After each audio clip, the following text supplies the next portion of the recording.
हो लागो ऐसे ध्यान तुझ्या चिंतनान, भक्तीचा हा संग जागू दे ग.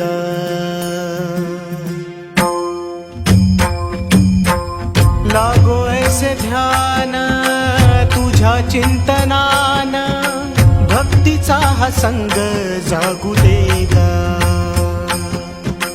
तूच बाप माया सुखाचा उपाय, काया तुझ्या चरणी